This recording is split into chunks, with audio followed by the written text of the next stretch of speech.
Hi guys, well I think we're live. I'm hoping we're live, hoping everything is okay. Big thumbs up, hopefully you can see me. So first of all, a big thank you to Heather and Mandy for hosting me tonight here in the Ancestry UK, the Friendly Family History Group. And I'm looking forward to taking the next 40 to 45 minutes and talk to you a little bit about using DNA for genealogy. For those that don't know me, I'm Donna Rutherford. I've been doing genealogy for many, many years. I started when I was a teenager, and I've been doing genetic genealogy for about 5 years when I first did my DNA test 5 to 6 years ago. And I do presentations across the UK and Ireland, mostly around introducing people to DNA and helping people use their DNA and their DNA matches to do their genealogy research. So without further ado, we'll crack on. I hope we will anyway. But there we go. So first of all, what is DNA? So DNA is what we call our genetic code, and it's what makes us who we are. It's like the programming that makes us who we are. It tells it works out how tall we are, what color eyes we have, and all those sorts of things. It's that code inside of us that makes us work, basically. All our genetic code, all our DNA is stored on chromosomes. We have 23 pairs of chromosomes, so we have 43 in total. And we get one set of our chromosomes from our mother and one set from our father. Now, this is a picture of them here on the screen. Chromosomes 1 to 22, and there they are, all arranged in pairs, one set from our mother and one set from our father. Chromosomes 1 to 22 are called the autosomes. So you'll often hear people talking about autosomal DNA, and it's called autosomal DNA because the DNA we're looking at is on these pairs of chromosomes 1 to 22, so the 44 chromosomes. Now we do have two other chromosomes, chromosome pair 23, and this is often called, these are called the sex chromosomes, and that's because these chromosomes determine our sex. Now, as a female, we get an X chromosome from our mother and an X chromosome from our father. So we have two X chromosomes as for our chromosome 23 pair. But if we're a male gets an X chromosome from their mother and a Y chromosome from their father. So a male is XY and a female is XX, has two X chromosomes. So we're going to talk about the types of DNA tests that we can get. So the first type is the more common type, if you like, these days, and more about what I'm going to talk about this evening. And that's autosomal DNA. And the autosomal DNA tests, these are the types of direct-to-consumer tests we get from Family Tree DNA, Ancestry, 23andMe, and MyHeritage. I'm going to take you through all the different DNA companies in a minute. And all these tests are useful for both our maternal and paternal DNA. So it's an entire family tree. It's good for about 5 to 6 generations. This type of DNA testing is not going to get you much further back than about 5 to 6 generations. But if we wanted to go further back and do deep ancestry, there's two other tests available to us. The first one is a Y DNA. Now, you've just heard me say that chromosome 23, only males get a Y chromosome, and they get it from their father, who got it from their father, who got it from their father. So the Y chromosome line is our patrilineal line, so the father's father's father's father's line. Now, this type of test is most commonly tested at Family Tree DNA. We can buy deep ancestry tests like Y DNA. And they will provide you with matches and also a haplogroup. Now, a haplogroup is just like a family name. So it's a name that they give you to your specific Y DNA. And some companies are going to give you a very small Y DNA test as part of your autosomal test and might give you a male haplogroup if you are indeed male.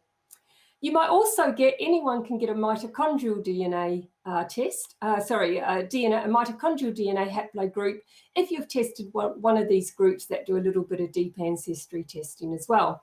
Now, mitochondrial DNA doesn't sit on a chromosome. It's a very different sort of DNA, and it surrounds the nucleus of the cell. It's also used for deep ancestry testing. And all of us have mitochondrial DNA, but we only got it from our mothers. So my mitochondrial DNA comes from my mother, and my son has my mitochondrial DNA. But when he has children, they will have the mitochondrial DNA of their mother. Now, you might have heard about mitochondrial DNA. It was used in the Richard III case. So when we talk about the king under the car park, Richard III, found in Leicester, the DNA test they did on him was mitochondrial DNA to help work out who he was. Again, if you want to do deep ancestry testing on this particular line, going back on your mother's line, family tree DNA do that. And some companies will also provide you a haplogroup. Again, a haplogroup is like a family name for your particular mitochondrial DNA. And these two deep ancestry tests go back about 200,000 years back to East Africa. So which companies offer DNA tests? Now, we're going to start talking about autosomal DNA tests because that's what most of the direct-to-consumer tests are doing. And those are the tests we're doing now for our genealogy. So first one is Ancestry. You've probably heard of them. Family tree DNA, sometimes just called ftDNA, and they do the Y-DNA and mitochondrial DNA tests that I was just talking about. MyHeritage. 23andMe, they also provide haplogroups if you test with 23andMe. And more recently, a company called Living DNA, they also provide haplogroups there if you test with them. And they're partnered with Find My Past. So if you're on Find My Past site and you see them offering DNA tests, it's via Living DNA, but you can buy a test directly from Living DNA themselves. So a lot of people say, well, where should I test? Which DNA test should I choose? Well, it really depends on what sort of research question you're after. If you're looking at your deep ancestry and wanting to do Y-DNA, you wouldn't test at Ancestry. They don't do that type of DNA test. So Ancestry, they have the largest database. They are the market leader in direct-to-consumer DNA testing. And if you're looking for biological family, at some point you do need to get into the Ancestry database because it is the largest database where you'll get the most number of matches.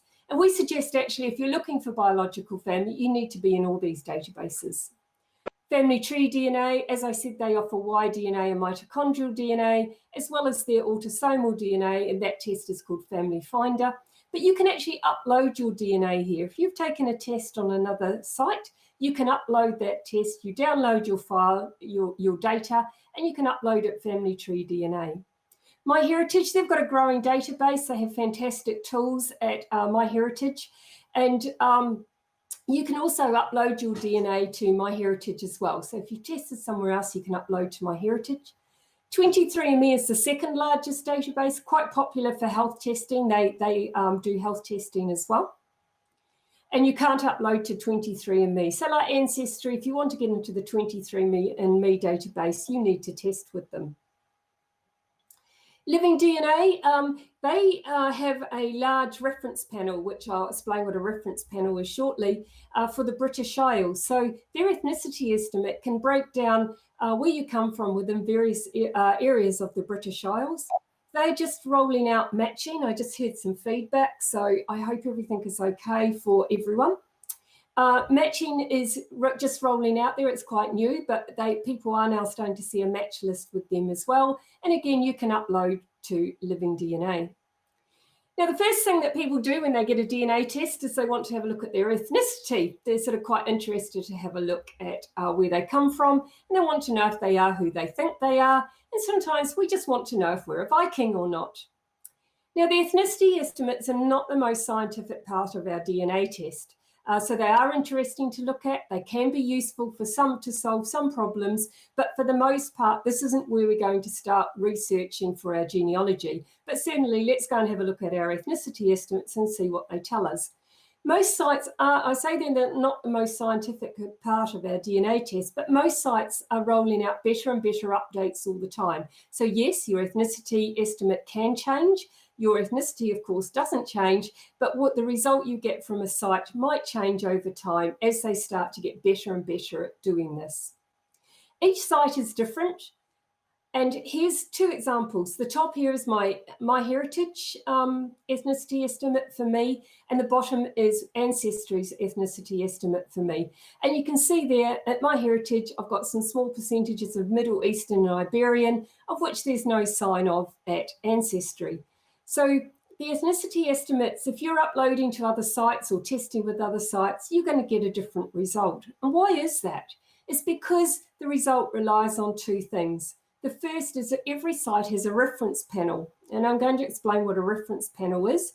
And each site has a different algorithm, so they do have a different way of calculating what your ethnicity is and how to split up your percentages. And they also have very different categories as well. You can see here at MyHeritage DNA, at MyHeritage, they put together Irish, Scottish and Welsh, whereas at Ancestry, Welsh is lumped in with England and Northwestern Europe, and Ireland and Scotland are together.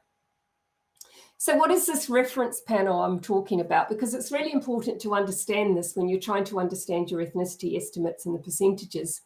The reference panel is a group of living modern people with known ancestry in specific regions. They're basically hand-picked by the site to represent their particular region around the world. Some companies will pick them because they have 100%, they're known to have 100% ethnicity from that particular area. Living DNA were running some projects, and they were looking for people that had 4 grandparents all born within 50 miles of each other, and they looked at them to test to be part of their reference panel. Now, if no one from a region is in the reference panel, you're not going to see that region in your result. So, for example, if you test at Living DNA and you're 100% Ashkenazi, you will not see that in your result at Living DNA. They do not have any Ashkenazi Jewish people in their reference panel.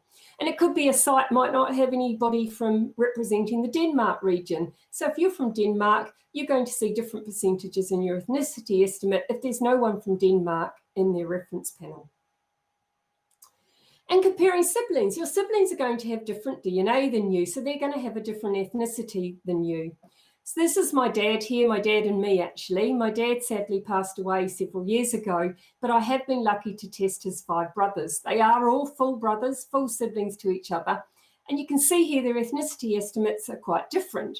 If I look at RR here, he's 17% Irish and Scottish, and GR over here on the right, top right, he is 33% Irish and Scottish. Pretty much we know our ethnicity comes from Scotland. So one brother is actually double the amount of Scottish than the other one. So your siblings will have different DNA, and I'm going to explain why that is in a minute. But they will also have different ethnicity estimates as well.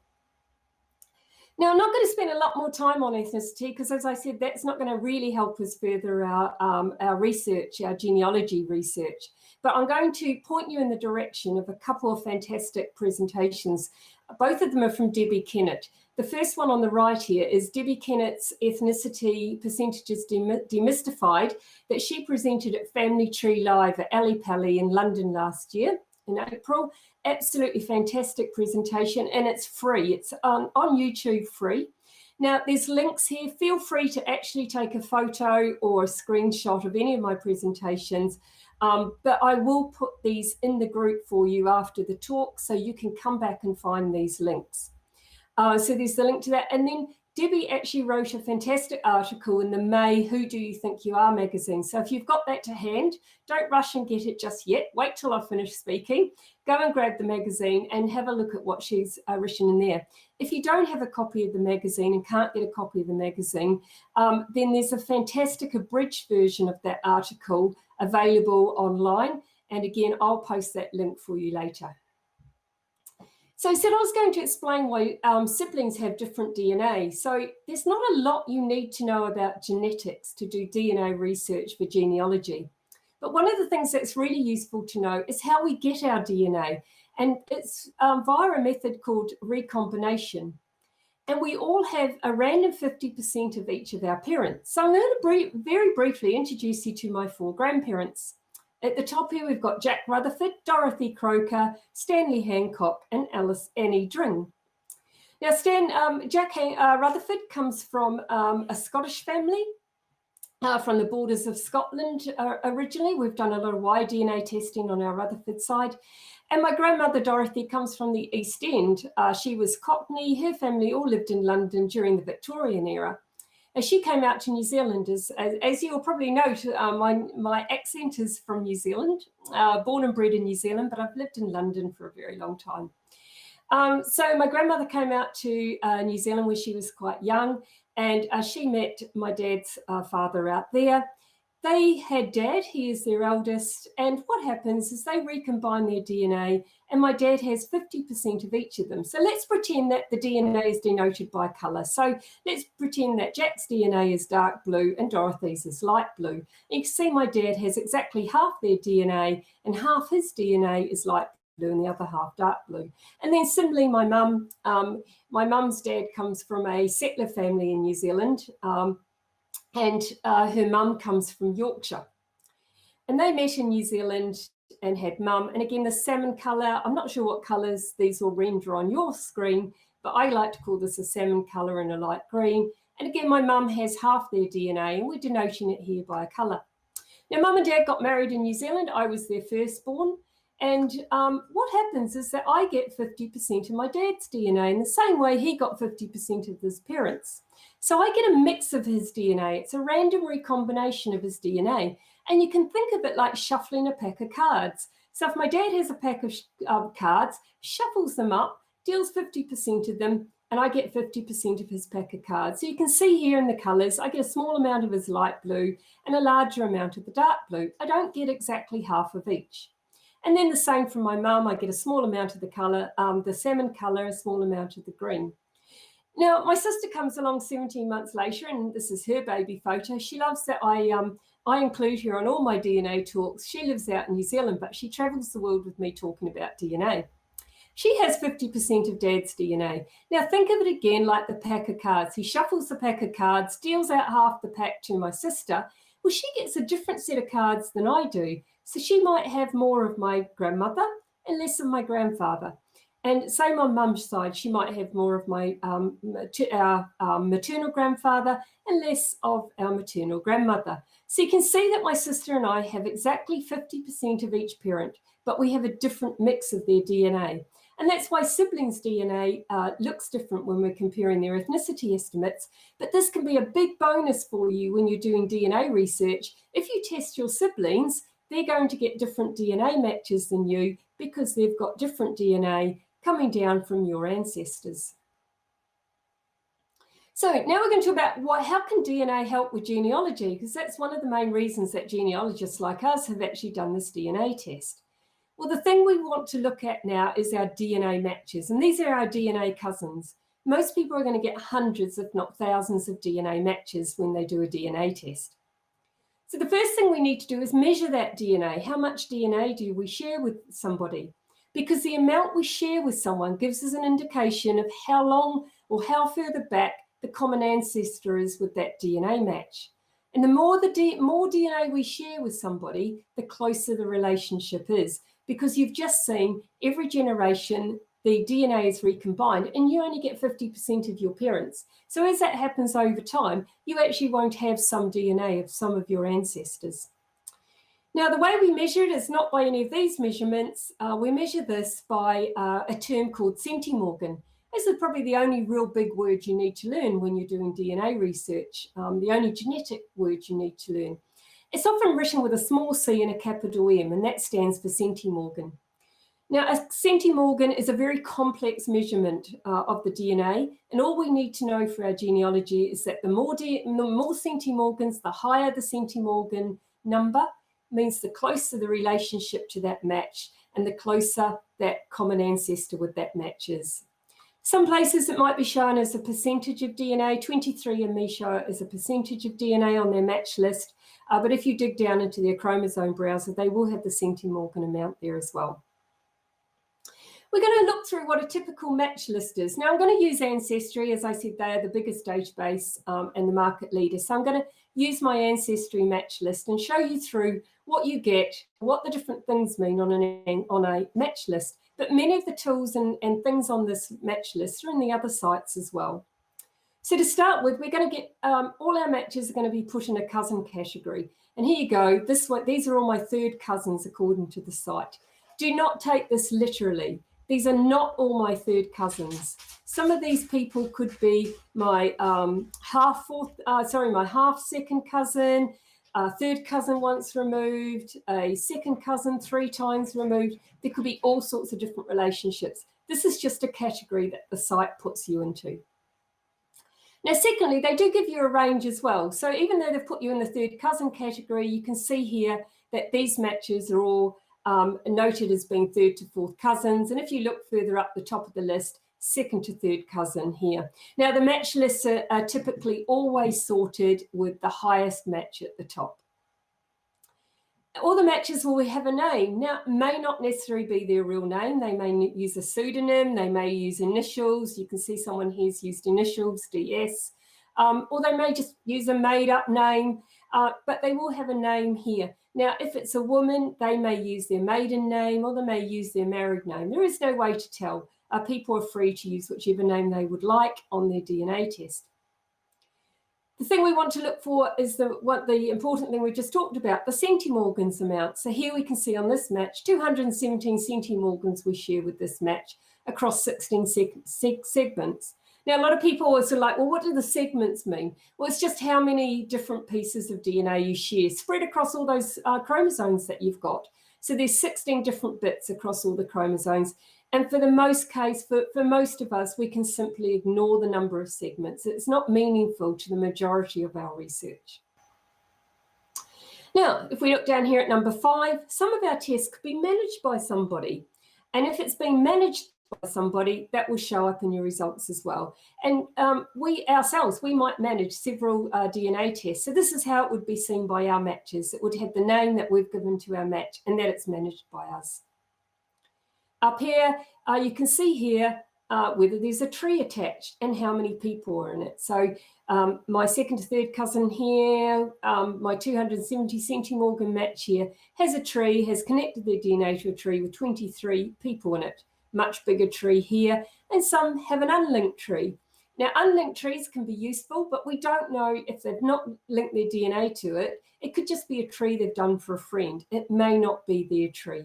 And some people have private trees. If we look further down the list here, we can see, you might not be able to see it because I think it's just above my picture here. There's an unlinked tree with a padlock next to it, and that means it's private and we can't see who's on that tree. And of course, some people won't have trees at all, and we're going to cover off what to do when people don't have a tree, because there's a lot we can do when people don't have trees.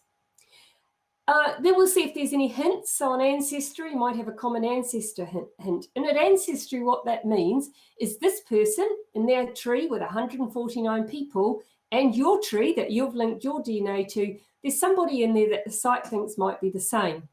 Doesn't mean to say it is the same person. So just be a little bit careful. If it's a hint, it just means a hint. And go and have a look. And then Mary Jones, born in 1860, may not be the same person as your Mary Jones, born in 1860, but it looks the same to the computer. So they've given you a common ancestor hint. Now, if you've tested your parent, so as I was saying before, my father sadly passed away many years ago, but my mother has tested. And you can see here that the test has put mother's side next to all the matches that she matches as well. Now, this is brilliant because when you do a DNA test, there is absolutely no way that the site can tell you whether your DNA matches are maternal or paternal. It simply cannot work that out. We cannot work out that information. The only way to know is when you start identifying your matches, and you can work out which side of your tree they're from. But if you test a parent, you'll see mother's or father's side appear here. Now, of course, because I've tested my mother, I know then that everything that she doesn't match must be from my father. Remember, we only get DNA from our parents. We get a random 50% of their DNA. DNA doesn't skip generations. It doesn't come from anywhere else. It's only from our parents. So if it doesn't match my mother's side, it must be my father. Be very careful when you get down to the rats and mice, down into the weeds of your match list, the small matches. That might not be the case. It could indeed be a false match. And in fact, for that very reason, Ancestry will only show you mother's side or father's side down to 20 centimorgans in the fourth cousin category. Now, there are some medical complications that could mean you have somebody else's DNA. For example, if you've done had a bone marrow transplant. But apart from those small medical complications, all our DNA comes from our parent and our parents only. Now, Ancestry have given us some coloured buttons, and I'm going to go through how to use those and what those are for. And you can see I've used these coloured buttons in some of my matches. They also let us have a star. So you can see here at the I've starred all these matches, and you can see I've got one down the bottom. Again, it might be covered by my camera. You can't see it, but there is one down there that doesn't have a star. Now, I used to use the star to denote that I'd put that person in my match. A lot of people get their matches and say, oh, I don't have any starred matches. That's because you have to go and do it yourself. The star is there to use as you like, as are the coloured buttons. If you write notes, the notes will show on your match list as well. And all the sites give you the opportunity to make a note on your match. You just need to find where the icon is to go and make notes. Be aware if you're collaborating with anyone and they've got collaborator access to your test, that they can also see the notes and also edit the notes. None of your matches can see notes. On the sites where you can write notes, none of your matches can see what you write there. And now Ancestry have a new tool. So where I used to put a star to say I put those matches in my tree because I'd identified them and solved them and got them in my tree, Ancestry have a new feature now where if you've got the match in your tree, you can go and link it direct to your tree that you've got your DNA on. So that's a great new little tool they've rolled out. And some of the other sites have that ability as well. So go and have a look. Some of the sites do have the ability. We can go in and link your match to your tree. Might be a couple of other things you see as well, matches that are new. So at MyHeritage, for example, you can look down your match list and they have a little box that will come up and say new if it's a recent match. At Ancestry, there'll be a little blue button next to the name, and that will denote that's a new match that you haven't looked at yet. And all the sites have really good filtering and sorting options. So go look for those because you can resort your matches any way you like. As I say, they pretty much come standard with the highest match at the top, but you can go searching your matches, sorting your matches and filtering different things out. What are we going to look for our DNA research? We want to look for the Centrimorgan amount. So here we are, Ancestry. The other sites will also show you the Centrimorgan amount, and that's what you want to go and look at. As I say, the segments really don't matter much to us at all with our DNA research for the most part. If you come from an endogamous population where there's been a culture of marrying cousins within the family for many generations, and then the segments can be really helpful to help you identify which are closer matches. But for the majority of us with kind of Northern European, UK ethnicity, the segments are meaningless. We do not need to use them in our research. Now, Ancestry, we can click on the Centrimorgan amount to see a little chart to help us work out what the relationship with the match is. But there's another tool as well that we can use.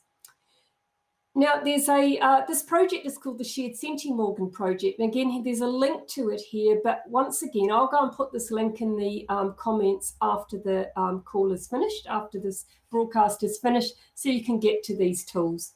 This is a joint venture tool between Blaine Bettinger, who set up this project, Johnny Pearl, who's automated it and put it on the DNA Painter site, and Leah Larkin, who calls herself the DNA Geek, has a fantastic blog. If you ever get a chance to have a look at her blogs, they're fantastic. Leah is amazing when it comes to numbers, probabilities, statistics, calculations, maths. She's the genius. So a joint venture between all of them. They've put this little project online, this tool online. We can enter the amount of Centrimorgans that your match shares. So remember, we looked at a match earlier, 217 Centrimorgans. We can put it into this chart and that will pop an idea of what this might be. Now, remember, this could be someone who was put into the second cousin or third cousin category at Ancestry or the other sites. And I said, don't take that literally. Always go and look at a chart, always enter the Centrimorgan in a chart. And here you go. This tool is showing is it's 50% likely that this could be a second cousin, but it could be a half first cousin once removed or a first cousin twice removed. And there's also a 50% possibility this is a half great-great aunt, uncle, niece, or nephew. If you know the age of your match, that might help you rule out some of these relationships straight away. There is also a 40% chance that this is only a half second cousin and not a full second cousin. So that's something to look at as well, or a second cousin once removed. Now, at Ancestry, you don't need to use this tool if you're Ancestry, although it is also helpful, but at Ancestry, you just click on the Centrimorgan amount and a similar table will pop up.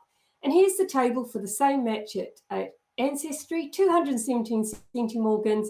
And here you can see their probabilities are slightly different. They do slightly different maths. They say there's a 68% chance that this person at Ancestry is actually your second cousin, and your first cousin twice removed, or your half first cousin. Funny, does this sound familiar? It's the same relationships that the Shared Centrimorgan project has found for you as well. So you can work through what these possible relationships are. Don't presume it's a third cousin because it's sitting in the third cousin category at Ancestry. Now, what can you do with all these matches? Well, you can use your matches to start to confirm your family tree or break down brick walls that you have. And I'm going to show you how to do that. Now, sometimes, excuse me for a minute, you might see this happen occasionally. My cat has decided to join in the call. She might pop in or out. So we'll see. You might see a tail pop up on the camera every so often. Now, she knows a lot about DNA. She's heard this presentation several times. Now, sometimes your DNA matches might actually solve a mystery for you, or actually they might also create a mystery for you. You can use your matches to find biological family. And that's why we adoptees, foundlings, donor-conceived people are doing DNA tests to help find biological family. You can contact your newly found cousins. All the sites give you an opportunity to contact your cousins. And you might contact this person up here. And when you make contact with them, and I've heard this happen, genetic genealogists have made contact with a match and they've said, oh, we've got your family Bible in a drawer upstairs. I'll go and get it and send it to you. So you don't know, you might be making contact with a third cousin who has letters from your ancestors from several generations ago. So you can contact your newly found cousins and who knows what you might find. Remember, not all of your DNA cousins want to collaborate with you or want to contact with you, and they've bought that test for the same price as you have, and they're quite within their right to do whatever they want with it, and that can mean they don't want to collaborate, they don't want to build a tree. That's absolutely up to them, but that won't stop us using their DNA profile to do our own research. So the key is we need to start looking at how to identify our matches, and we're going to look now at identifying and working with our matches. Now, there's 3 steps in this methodology to working with our matches, and the first one is the most important because this will get us started, and it's called clustering. And clustering just means grouping matches together. So grouping matches together based on who they share DNA with. So we're looking at who our match also shares DNA with and start to group them together based on the shared DNA. You can do this manually on a piece of paper, just write all your match lists down. I like to color code. So if I was doing it on a piece of paper, I'd probably color them in with a different colored pen. And all those that share DNA with each other, I might write them all down in blue or highlight them all in blue. And then I'll go to the next group of matches and color them all yellow, for example. Now, at MyHeritage, they have a fantastic cluster tool, and you can automatically have all your DNA clustered. So if we look at this chart here, we can see all our DNA matches with colors, but they're all spread out. If we use an AutoCluster tool, what will happen is that we'll get a chart where all our matches are brought together in a big cluster. And these are all the same matches along the top, down the side, but this match shares DNA with this one. This match also shares DNA with this one. And it starts to create what we call a cluster. And it's just a group of matches who all share DNA with each other. If you Google things like the Leeds method or the Donna Leeds method, she's a lady in the US who's written this methodology of clustering matches into a fantastic blog post, which will help you with the basics of why we do clustering and how to get started. As I say, at MyHeritage, you can do this automatically. And there's also a Genetic Affairs third-party site. Genetic Affairs is run by a guy in the Netherlands who actually built some of this technology to build AutoClusters, and you can use his AutoClusters across some of the other sites as well. Unfortunately, up until a few weeks ago, we were able to do AutoClustering across our Ancestry matches, but that's no longer available as Ancestry has stopped a lot of third parties accessing their site to do a lot of processing. As you probably know if you've been using Ancestry, but the site can be very slow. So they've stopped all the third parties accessing their site at the moment. But at Ancestry, they have a feature using those coloured buttons that you saw before. So if you're using Ancestry, this is how you would cluster your matches. You call up your match and you go to the Shared Matches tab. So here you got any trees for this match, their ethnicity, and the shared matches. And the shared matches are where you want to see who else they share DNA with. And then you can edit and create groups. So I go to the group here and I create a group for a match. And then I want to look to see who else they share with. And I give that match a coloured button. Now here's my coloured buttons. You can see I've set them all up to match all my great-great-grandparents. So I have the Rutherfords here, the Rutherfords down through the trim. These are all my ancestors on my paternal side, and these are all my ancestors on my maternal side.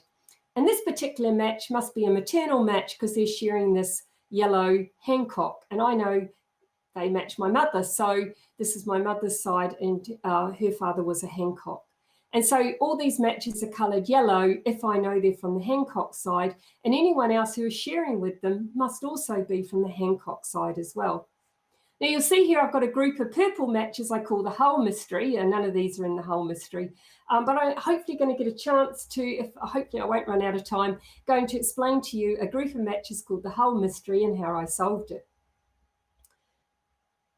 So label all your groups if you can. Don't start with your mother, because if you start with your mother and see who she shares with, there's probably around about 50% of your matches, and you're only going to have 2 clusters. It's not going to help you. You need to get a bit further down. So start with like your second cousin and have a look and see who they share with, and then so on down your list.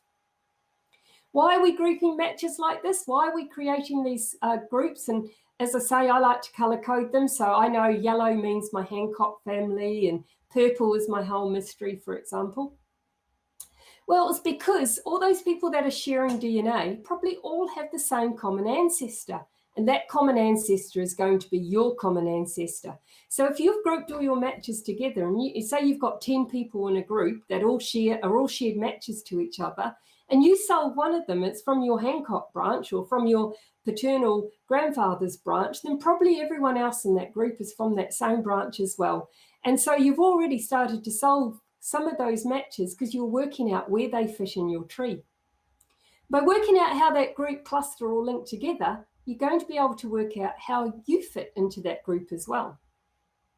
So the goal of clustering is to help you find the most recent common ancestor. And that's what we're going to move on to next. So step 2 in our methodology is build a tree. So we're going to start doing genealogy, and we're going to need to do a lot of genealogy when we do DNA testing. And we're going to put all our shared matches into a tree because we need to find out who their common ancestor is. And the only way we're going to find out who the common ancestor is by doing genealogy. And the tip here is to put all the matches into one big tree. And I started doing this and I had, I don't know, 200 trees of all my matches that I've been building. And then I would build somebody's tree one night, a new match would come and I'd build their tree, and I'd get back to John Williamson. I'm like, yes, I remember him. He's in one of my other matches trees. And then I'd go, but I don't know which one of the 200 trees John Williamson is in. Now I put them all in the same big tree because I can easily go and look and find out which match also has John Williamson, join them together, and I can suddenly work out the common ancestor of those 2 matches. And you can do this if you're building your trees at Ancestry, which is actually where I build my trees because they have hints and potential ancestors that I can quickly click, so I can build trees really quickly. I can go in and create a new sibling for a new match, edit the relationship, edit out the parents, and I'm leaving that match to float around in the tree. So usually when I'm doing that, I might put something in the suffix field so I can easily find them again, or if I'm using Ancestry, use their tree tags so I can go back and find all my floating matches. Now you see that I said I was choosing to accept hints and potential ancestors.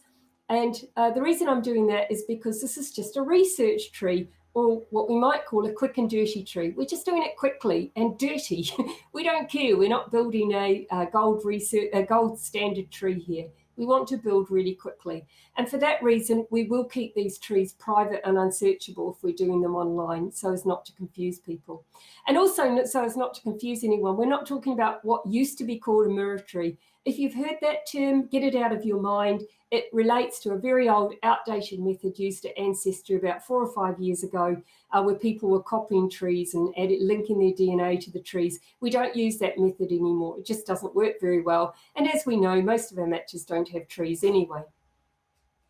So a quick and dirty tree, what are we doing? We're building out the tree using any information we can find. We need to go looking for clues, and I'm going to give you some hints on that in a minute. And we need to keep this tree private and unsearchable. This is our private workspace. We could put anything in here in notes as we try and figure out who our matches are. And as I say, I use Ancestry only because it works well for these types of trees, but a pen and paper is just as easy. Write down your match on a blank piece of paper, start quickly building up their tree based on what they've got already. If they've linked their DNA to a tree, you might find a full tree there that you can quickly copy, or you might find they've just built out one generation. But we're genealogists, we know how to go and find records, and we can build it out even further. Our goal is to find the common ancestor of the cluster quickly. So we're going to put everyone in the cluster into a big research tree and build their trees. We can copy information here, we can use hints. This is not a gold standard tree, hence why we often call it a quick and dirty tree. I actually call my research tree a sand pit because I just put everyone in it. I like to play in it. Sleuthing. Undoubtedly, when we're doing DNA research, we have to go sleuthing. This is my favorite part of DNA research. I get to put my D-stalker on, get my magnifying glass out, and I go sleuthing. We're not stalking here. We're not stalking people. We're looking for public information that's available about them to see if we can identify who our match is. Our social media is fantastic for this. Facebook, especially Instagram, LinkedIn, any of the social media sites you can think of. We can start having a look to see if our match might be on one of those sites. And if they are, for example, we've just had Father's Day. How many people on Facebook have probably posted a photo of their father on Sunday with his name, possibly even his date of birth and the date he died. And if they've made that public on their Facebook and you've identified that match on Facebook, bingo, you've already got their father's name, and that can start you researching free BMD, your favorite research site, start looking through the records, start building that tree of your match. So someone who might have just been a name, no tree, you're suddenly starting to identify them and build that tree for them in your quick and dirty tree, in your research workspace. Some sites, people share their email address, the Family Tree DNA, GEDmatch. We haven't talked about GEDmatch as a third-party public, it's a public DNA sharing website that you can upload your DNA to. It's not a test site as such. Google, people finder sites, obituaries can be fantastic. If you're looking for your matches from America and you're looking for their family tree, their online obituaries are just about family trees in themselves. You'll find everything you need to know if you can find an obituary. Think creatively when you're sleuthing.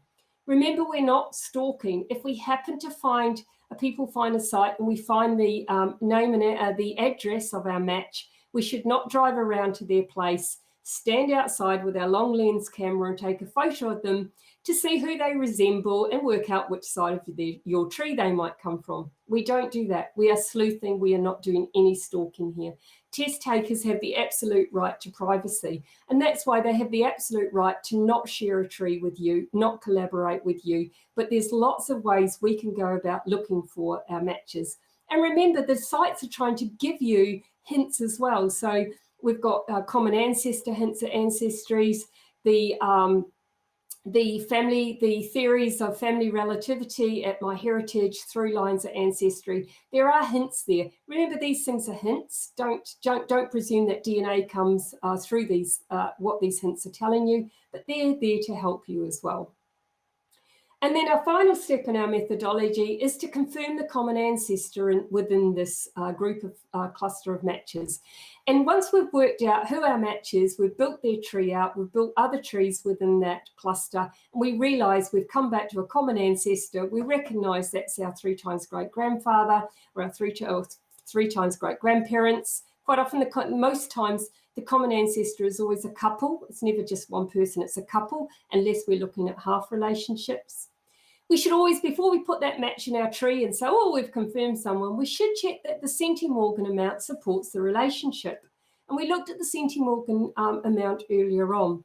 If we've got found a match and we've built their tree and their cluster of the tree, and we think this is our second cousin, and they only share 10 Centrimorgans with us, then we have a mystery to solve, because second cousins should share a lot more than 10 Centrimorgans. So always go and check that the Centrimorgan is backing up how you think you relate to a match. Now, if you've built out your matches, you've found the common ancestor, but that common ancestor doesn't seem to be anywhere in your tree, you can use a third-party tool, and I'm not going to go into details here, but you can use a third-party tool called What Are the Odds? And that's our same favourite people, Johnny Pearl, Leah Larkin. On the DNA Painter site, there's a fantastic tool called What Are the Odds? You can upload that common ancestor and their tree and all your matches relating back to that common ancestor from your cluster, and you can start putting yourself in there at various places. And this tool will actually tell you where you might fit the best. So it's an absolutely fantastic tool and does all the maths for you. And then once I've confirmed the common ancestor, I start adding those matches to my tree. Now, in a cluster of 10 people, I might be able to solve 8 of those and get them in my tree. And 2 of the matches I just can't identify, no matter how good I am at sleuthing. But one thing I would say, always go and double check. Someone the other night, I was trying to solve a match, spent a couple of hours sleuthing, couldn't find them. Silly me, the very first thing I usually do, this was a match at Ancestry, is go back to their actual Ancestry profile, not just the match profile. And on their profile, there it was, their little bio, who they were, when they were born, who their parents were, and a link to a tree that they kept on a completely different site. So always keep looking for clues. If you have an unknown parent to solve, once you have the common ancestors of the group, and I'm not going to go into unknown parents this evening, that's really a whole talk in itself, but if you're trying to solve an adoption, foundling, or donor conceived case, or even an unknown grandparent, once you've worked out the common ancestors of your cluster, you need to trace those people forwards in your tree. So you need to bring the trees forward and looking for all the descendants of those common ancestors to see if you can start to work down to a location or a person that would be in the right place at the right time to fit the unknown person you have in your tree. Now, I hopefully just got time to tell you about the Hull mystery. Now, the Hull mystery was a group of matches that were on my match list. It was just one match to start with. And he quite kindly told me that I was a maternal match to him, and he gave me his mum's email address, got in touch, she sent me her family tree. But lo and behold, I didn't match anyone in her tree, not a single person, but I could see they were all from Hull. And my mum's grandfather was from Hull. My mum's mum was from Hull. So I started to think, oh, his tree must be wrong. I was very arrogant. I thought, oh, his tree's wrong. When I work out who he is, I'll go and tell his mum where she's gone wrong in her tree. But as more and more matches came in, I started to work that cluster. I had a look at, they were all sharing to this one mystery person. And lo and behold, when I worked out all their trees, their common ancestors were George and Jane Ashton. And here they are in the 1871 census. Now, this meant nothing to me. I've got no George and Jane Ashton or any Ashtons in my tree, let alone this Jane and George that all my Hull mystery matches descended from.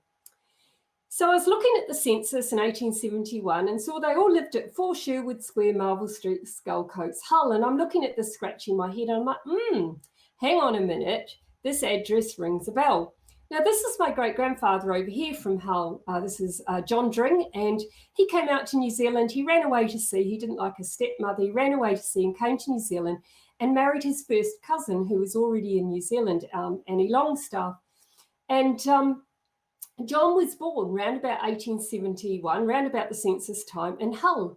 And I had a look at his his birth certificate. And for the eagle-eyed amongst you, I'm not sure if you can see it here, but he was born at 2 Sherwood Square, Marvel Street, Skullcoats, Hull. So here was my mystery. How on earth did I get the DNA of the neighbours? Now, I imagine it's something like maybe his mum popped over for a cup of sugar and got something else completely. So at the moment, my working hypothesis that I am indeed related to George and Jane Ashton, even though they weren't in my tree. And actually, Robert Dring here on John's birth certificate probably wasn't his father. Now, I went back and did look at my DNA matches, and of course I do have matches to the Dring family, because you might have noticed I said that my great-grandfather and my great-grandmother were first cousins. So this was somewhat masked because I did have DNA matches to both sides of the family. So let's summarize, and I hope you've enjoyed this talk. I'm just going to summarize the things we went through. We choose our DNA company based on our requirements. If you're looking for biological family, I would suggest you get in all the DNA databases possible, whether that be by testing or uploading your DNA to them. Remember, the ethnicity estimates will vary site by site. They will occasionally get updated by each site. They may not help you very much with your genealogy. Cousin matches are where it's at for genealogy. This is the real power of doing a DNA test, is looking at these cousin matches. And of course, we need a research method. And the research method I've just taken you through is to group your matches based on the shared matches. And this is called clustering. So clustering your matches will help you move your matches into a group. You're not just looking at one match and then another match and another match over there. You'll be like a goldfish. Oh, look, it's another castle. Oh, look, it's another castle. If you cluster your matches, you can concentrate on one group of matches and try and work out who the common ancestor is. And you do that by doing genealogy. By building a quick and dirty tree, whether it be doing it with a pencil and paper, whether by using one of the sites, your favorite tree building site, whatever you like. Undoubtedly, you're going to have to go sleuthing. You're going to have to put your deer stalker on, get your magnifying glass out, and start to be a bit creative as to identifying your match.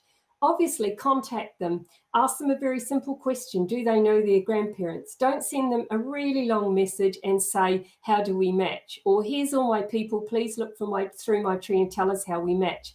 That undoubtedly will not get you an answer.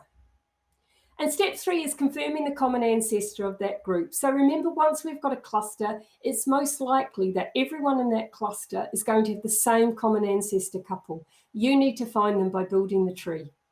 And then that ancestor couple is likely to be your common ancestor. And like my whole mystery, that common ancestor may not be in your tree. So you might have a mystery to solve, and you can start working on your mystery cluster by building those trees out and trying to work out where you might fit. And repeat and repeat and repeat and repeat and repeat and repeat, because this method will get you to solving your, confirming your tree, breaking down your brick walls, and moving your genealogy ahead. If you're working unknown parent and or grandparent cases, you can use the same method, but when you find that common ancestor, you start building forwards in time, start building all their descendants, and you will come across a point where your two clusters will join by a marriage, and then you know you've found the right descendant, and you keep building forwards from that.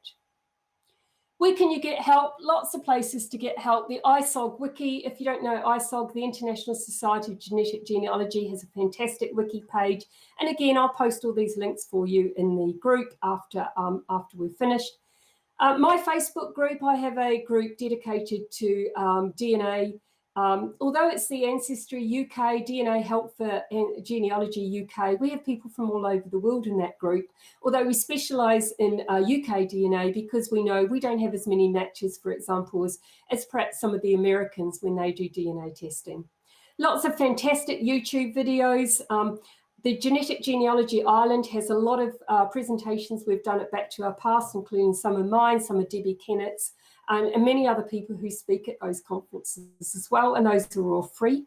And the testing companies themselves have some fantastic support pages. Go and have a look. MyHeritage, 23andMe, Ancestry, Family Tree DNA all have fantastic support pages to help you understand the DNA basics. So all that's left for me to do, and I'm sorry I've taken nearly 60 minutes rather than the 40 to 45 I was hoping for, so I hope some of you are still with us. I want to thank you for listening. Here's some of my contact pages, and again, a link to my Facebook group. I also have presentations up on Legacy Family Webinars. This is a page from MyHeritage. If you don't have a subscription to Family Tree Webinars, I can tell you it's a fantastic source for not just DNA talks, but also general genealogy talks. And once you've got a subscription there, you've got a wealth of information. So I think I'd like to hand back to Mandy and